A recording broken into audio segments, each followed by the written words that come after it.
away this week is a rock star. In his mid-50s, wearing jeans, a T-shirt and an acoustic guitar, he can still pack out the Royal Festival Hall with an intimate, romantic performance.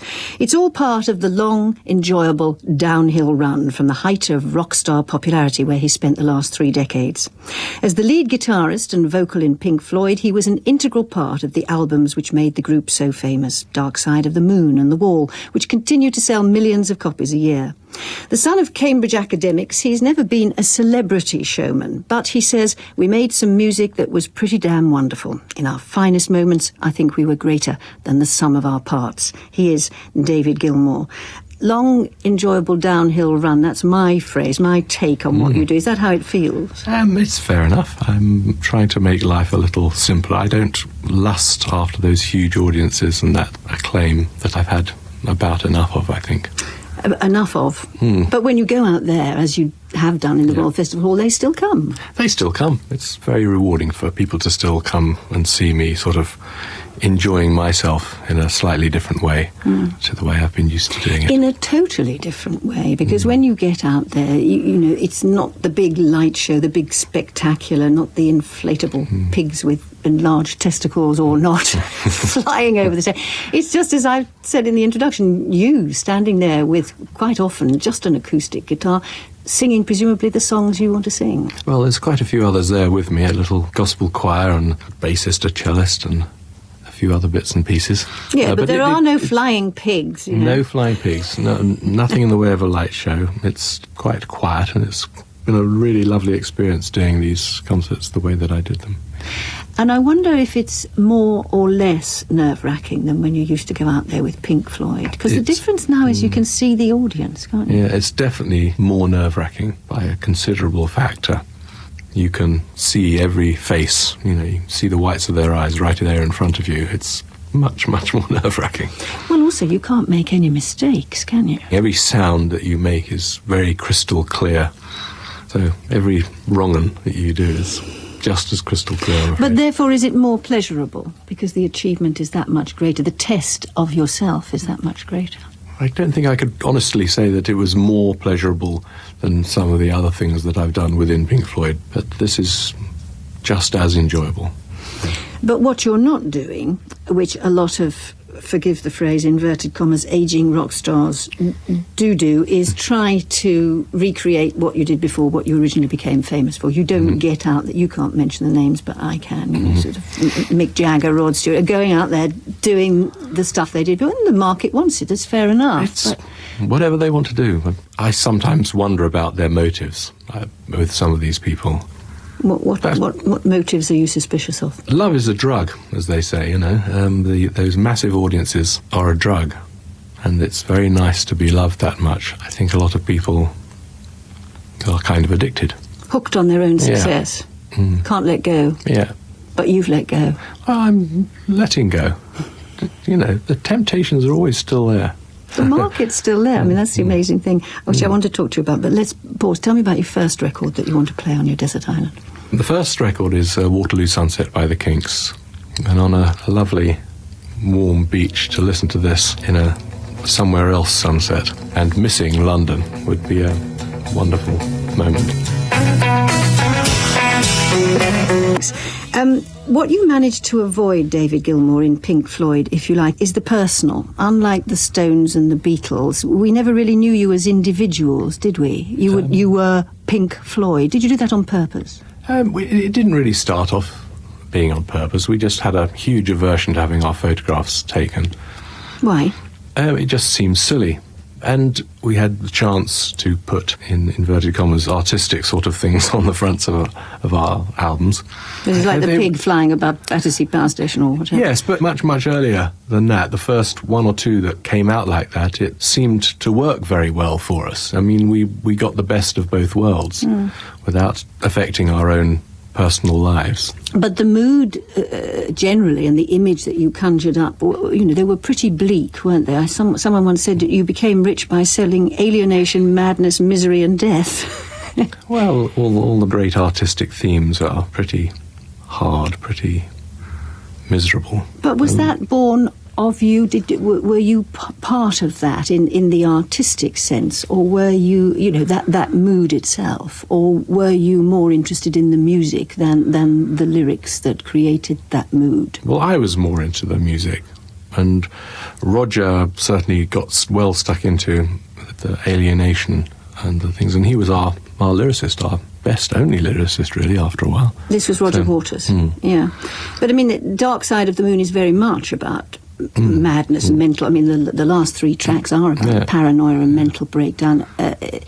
Is that something that you said, oh, yes, that's good, let's do that? Or did you just play it for the music, or were you committed to the mood? It's difficult to imagine that you were. We were all committed to the mood, and we all found that melancholy or very down words about madness and alienation, coupled with uplifting music, made a very interesting mix. And that's very much what you brought to the party, wasn't it? Those guitar solos, which, if you like, rose above melodically, that kind of backcloth of really quite heavy melancholy. Yeah, that has always seemed to me to be the idea behind it, that sort of counterpoint of different moods being complementary to each other. Not a barrel of laughs being in Pink Floyd, then. Oh, being in Pink Floyd, there were lots of laughs. But they're not overly evident on the records. We had many, many years of artistic satisfaction, great joy, and a lot of pleasure in each other's company. But, there comes a time when things get a little sticky, differences of opinion become insurmountable, and things change. But that's pretty common in all walks of life. Record number 2. It's Bob Dylan and Ballad in Plain D. I'd lived through a lot of his heavy protest stuff, but this was another side I'm very keen on. This sort of love song approach. All is of the skyway. Bob Dylan with Ballad in Plain D, who's also still performing, but not doing what he used to do so much. He's on his never-ending tour. Fabulous. But he's got new art to give, that's the point, isn't it? That he's not just harking back. He's wonderful.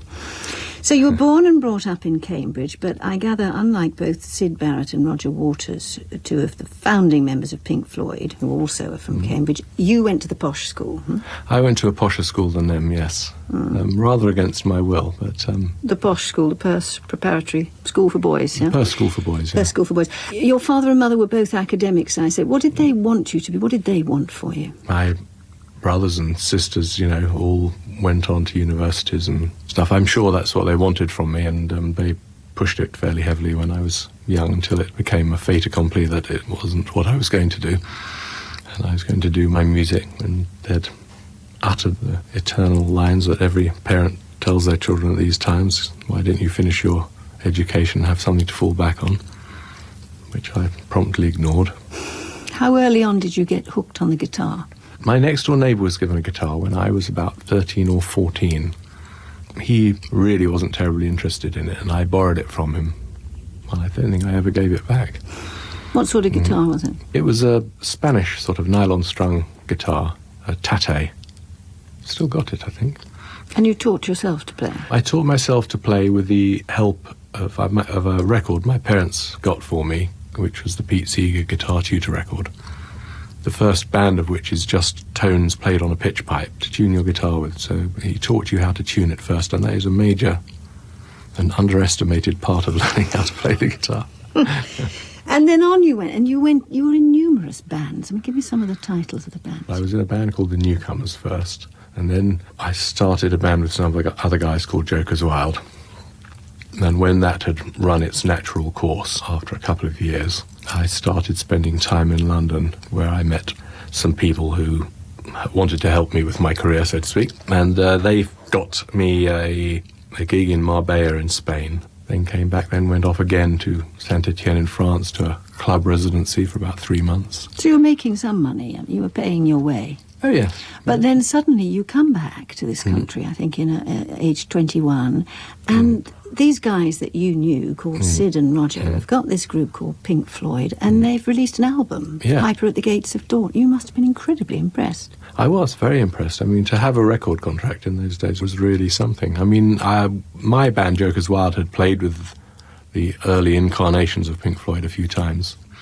I think Nick Mason sidled up to me at a concert they were doing at the Royal College of Art in London and said Sid might be leaving one of these days, or would I be interested in any way in coming in on it? And I sort of whispered, well, obviously.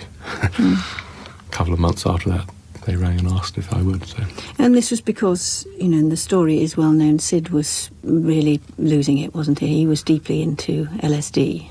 He was losing his ability to function within that sort of pop group setup. Yeah, I concur. It probably was too much drugs that helped to get him to that position. But, the famous story of his thinking his face was melting on stage, but in fact he sort of OD'd on the Brill cream. I think it was sort of melting under the lights. Yes, one of those stories. Yeah, you never know quite stories. how much truth there's in them.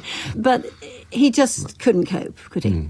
No, he couldn't. And I just wonder how sad that was for you, if you like, because he was a guy you'd admired and you thought was brilliant and creative and original. And at the end of the day, you know, it was his demise that meant that you got into the group and began what Well, was you're to lead young, to cruel and freedom. ambitious, you know, and the sort of depths of his problems and unhappiness became more apparent as the years rolled by, and one realised that one should have tried a little bit harder to help him. But I think these days, things that can be done with the help of modern psychiatric help and medicine would have done him a lot of good. But it wasn't the prevailing fashion at the time. Record number 3. This is I'm Still Here by Tom Waits. It's from her recent album called Alice, which I think was some songs he'd done for a theatrical production in Germany about 10 years ago, but he's only recently recorded the music. I love this song.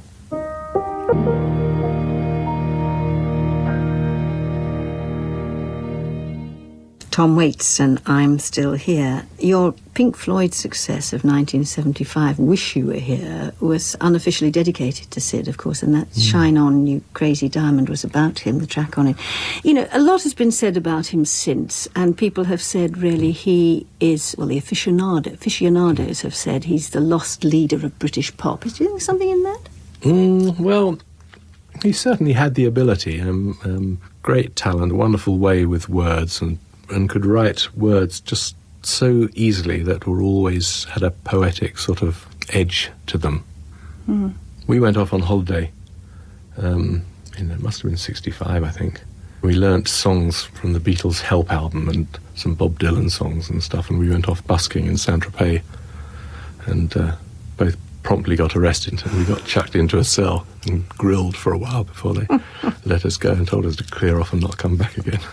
And you did try to help him later, because you tried to help him produce a couple of solo albums, didn't you, in the early 70s? But yes, right after, in the year after he actually left, Roger and I produced one album with him, and Rick and I did another one shortly after that. But it wasn't to be. He just couldn't do it. It was very, very hard work, and they were painful to make for him and for me, and I think that's fairly audible. How much do you think, then, because he was this very small piece of Pink Floyd history, but, I mentioned that Wish You Were Here was kind of unofficially dedicated to him. How much do you think he was the inspiration behind this kind of melancholy we were talking about earlier on, this dealing with madness? He is in there, in the inspiration for a lot of things in those earlier years. It's bound to be you'd say. informed a bit by that, isn't it? But Yeah. people do overstate these things in the end. Well, don't they? It's the guys who dig It's one in of there those deep. things that sometimes does become sort of irritating, that he casts this shadow that lasts so long and is so wide over us. But Makes a good story. it makes a good story. Record He was a number lovely guy. Record number 4. I'm going to need to, I don't do it very often, of course, at my hugely advanced age, but I need a little bit of Tamla Motown sort of dance music to accompany me on this beach, wherever I am. So this is Martha and the Vandellas with Dancing in the Street, not Dancing on the Beach. That's what I call dance music. It is, it's real dance. Now, that you really can move to, huh? We talked about Pink Floyd's aloofness and mystery, and of course, as I mentioned, you did eventually build a wall. It was at Earl's Court, or in various places. Various places. Huge polystyrene wall between you and the Cardboard audience. it was originally. Was it? It's great big cardboard blocks, yes. Kind of like tiles that eventually got demolished. But I read it was sort of 200 feet or so wide and 35 feet high. Now, Something like that, yeah. It's a very peculiar thing to do, David. Where did that come from? Oh, this is our Rog who came up with this idea, and his original idea was to just build it and then leave it there, and with us having disappeared as a sort of modern art installation, I suppose. But did you get it? I mean, did you think this is a good idea, or were you just indulging Roger? I never felt that I suffered to the same degree the problem of alienation that he seemed to have, and this distance between him and his audience, or us and our audience, supposedly. I didn't feel that I was that far distant from them as he did, so I think possibly it's a little self-indulgent. Well, what's that kind of, rock concert about if you can't indulge yourselves a bit? Absolutely. I mean, the blinkered vision is an essential sort of element of artistic endeavour, I think. But in the end, the split came. It was kind of inevitable, wasn't it, between you and Roger? He always says that it had happened a lot earlier, that you were kind of flogging on, but in fact you were growing apart. Yes, it became more difficult as we both sort of vehemently and passionately argued our corners for every little note, every little piece of music. It just tore apart eventually. But still we worked very well and very effectively together right through till the War album was completed. So you got the creative tension, as they say. Yeah, I certainly did, yes. A lot of that. But in the end, he sued. And he lost, and you got... It never went to court, it was a lot of bluster, and a lot of lawyers made some money while they all argued, but in the end, he sort of climbed down and we made a deal. And you went on, you and the other two went on as Pink Floyd, and he didn't. But essentially, and this is what the interesting thing is, isn't it, that the argument was about, ultimately, once it had got to that point, was, where is the heart of a group? Where are the brains? Where's the soul? As I quoted you as saying in the very beginning, I mean, in a sense, a group, that's exactly what it is. It's greater than the sum of its parts. No, but in the end, it's just a pop group, isn't it? And one person leaving, it had happened before. Sid had left, Roger left, we carried on. It didn't seem to be a major decision to make for me. But that's an interesting point, isn't it? Because some people have said that that's like losing Mick Jagger from the Stones twice. Yeah. You could argue. One could. It's too long ago to remember. Too long ago to remember. And as you say, only a pop group. But what comes out of it for me, reading about it now, is that you were kind of looking after everybody in this, not Roger. I mean, you and he were obviously deeply estranged. But the other two, Rick and Nick, you kind of nursed them. This kind of parenting that you do, and you've parented a lot of things, and we'll talk about the others in a minute, but has that always been your role? Are you a kind of someone who brings people together, who kind of likes to keep it calm? One of my friends calls me Big Daddy. But well, there you are, you see, and you nursed the other two round, because they were pretty bruised by all of that. I think they were both pretty bruised. It was it was not a very pleasant period in that sort of the early 80s, and they needed to be helped a little bit to regain their confidence and enthusiasm. Record number 5.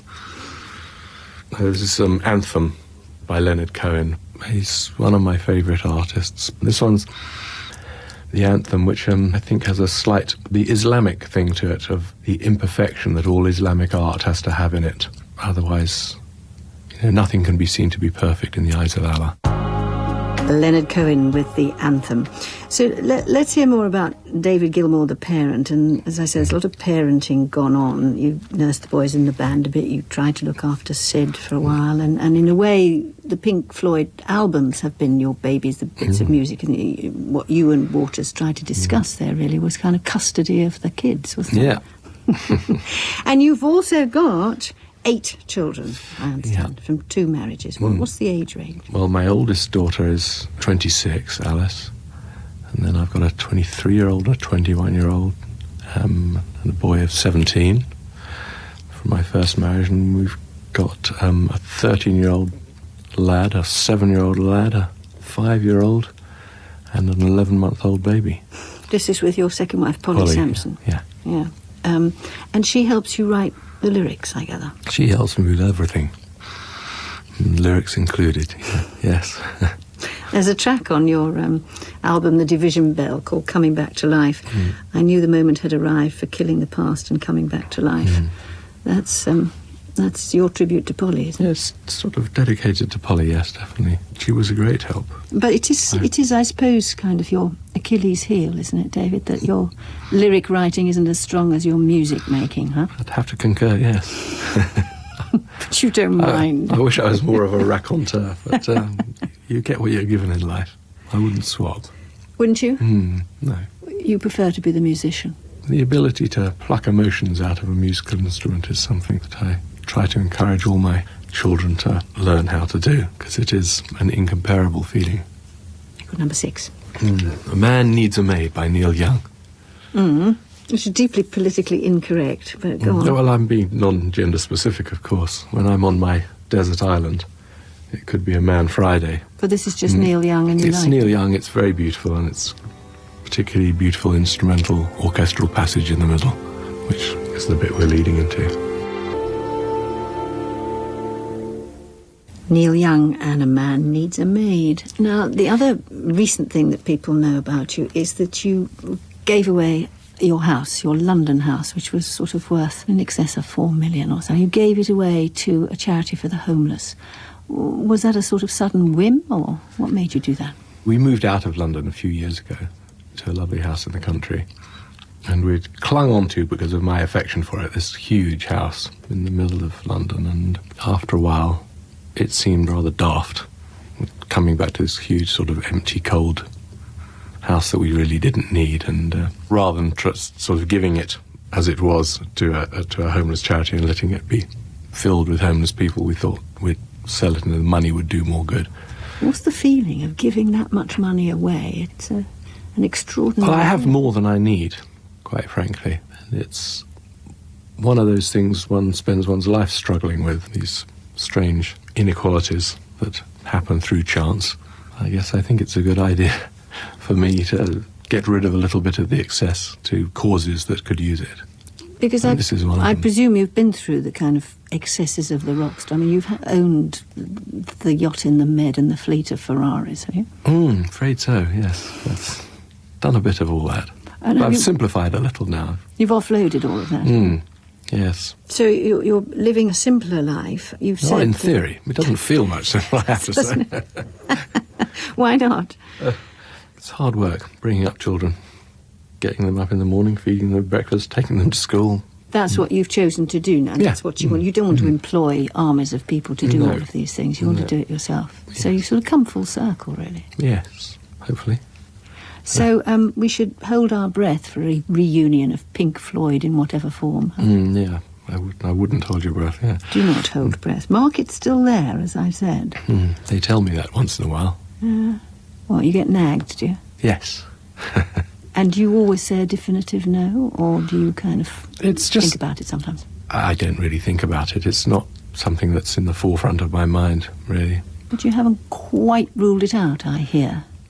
No, you're right. I haven't quite. Somehow, maybe that's just a sort of an attachment thing, that another one of those attachment things I need to get stronger and deal with. But I haven't quite dealt with it yet. Record number 7. Oh, yes, this is Joni Mitchell with For Free. This is, a song about the same sort of struggle that I've been talking about. This is Joni Mitchell's struggle with her wall, if you like. Struggle with her conscience. with being a rich person, but still being an artist. Joni Mitchell with For Free. So off we send you now, David Gilmour, to this uncomplicated, simple life on a desert island. But I suppose you prefer to be great. where you are, really. Wouldn't you? Part of Familius in Sussex, all these kids, huh? No, of course I would. Do you make music there every day? Do you? Well, yes. I'm there. There's a piano and a guitar, and I'm learning the saxophone with my boy Charlie, and Joe's starting the piano and sings just divinely. So you're making music as a family? And this is... we, there's music all the time, yes. So there's lots of snippets and bits and pieces around, presumably, that you're writing or that you're playing. I mean, if you never appeared again, you could certainly make a record, couldn't you? Oh, yes. I have every intention of making a record again, but I haven't got round to it yet, to be frank. By yourself, with the family, with whom?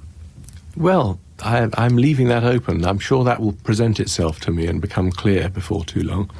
I've already made promises that I haven't kept on when this record's going to be made and when it's going to be coming out. But whatever it is, by the sound of it, it won't be kind of full of anguish and misery, will it? I wouldn't rule out a bit of anguish and misery. Who knows? Oh, really? I thought we'd now arrived these at... powerful emotions, these powerful things that are...